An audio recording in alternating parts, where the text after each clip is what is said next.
ছাত্ররা যখন তাদের ন্যায্য অধিকারের কথা বলেছে, তারা বলেছে যে কোটা সংস্কার করতে হবে, সেই কোটা সংস্কারের শান্তিপূর্ণ দাবিতে যখন তারা আন্দোলন করতেছিল, সেই সময় সরকার তাদের বিধবা বাহিনী পুলিশকে লেলিয়ে দিয়ে আজকে ছাত্রদের বুকে গুলি চালিয়েছে, হাজার হাজার ছাত্রকে মেরেছে এবং অসংখ্য ছাত্রকে গণগ্রেফতার করেছে। আমরা আজকে হাজার হাজার মা বাবার কোল খালি হয়েছে, সেই জন্য আমরা এই ছাত্রদের তাদেরকে গুলি করানো হয়েছে এই সময়ের প্রতিবাদে আজকে আমরা ছাত্র শিক্ষক অভিভাবক সহ এই রাস্তায় দাঁড়িয়েছি।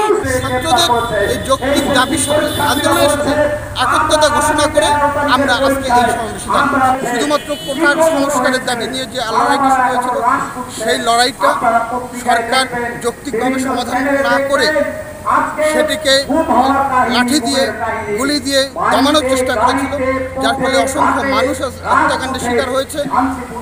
তারপরে অসংখ্য মানুষকে গ্রেপ্তার করা হচ্ছে, অনেকে আহত অবস্থায় হাসপাতালে বাড়িতে আছে। এই সব ঘটনায় আমরা দাবি করেছি যে সকল হত্যাকাণ্ডের বিচার করতে হবে, সকল যে মামলাগুলো হয়েছে, মিথ্যা মামলাগুলো দায়ের করা হয়েছে, শিক্ষার্থীদের বিরুদ্ধে মামলা দায়ের করা হয়েছে, সেগুলো প্রত্যাহার করতে হবে।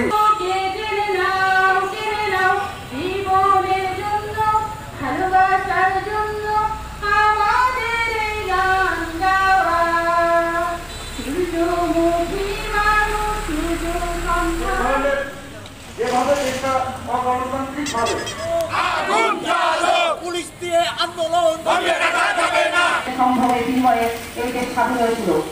হয়ে গেল। এতগুলো হত্যাকাণ্ড দাবিকে নিয়ে যেভাবে গণতান্ত্রিক উপায়ে যে রাষ্ট্র ক্ষমতায় জঘন্য থাকবে, সেই দিন এটা করে মুক্তিযুদ্ধের কাছে তার দম বন্ধ করে দিচ্ছে, তার উপর গুলি চালাচ্ছে। সবচেয়ে বড় রাজাটা হচ্ছে শেখ হাসিনা। তাই আজকে ছাত্রদের আমিও সেটাই বলি। আর সেই সাথে কিছু আমাদের প্রগতিশীল মানুষ, কিছু বুদ্ধিজীবী মানুষ আছেন, অথচ মন্ত্রীরা মিথ্যা কথা বলেন বলে সংঘর্ষের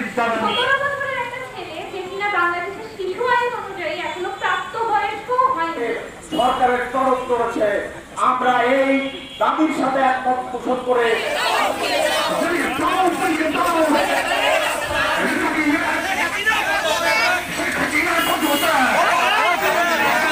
আমার ভাই মূল্য কেন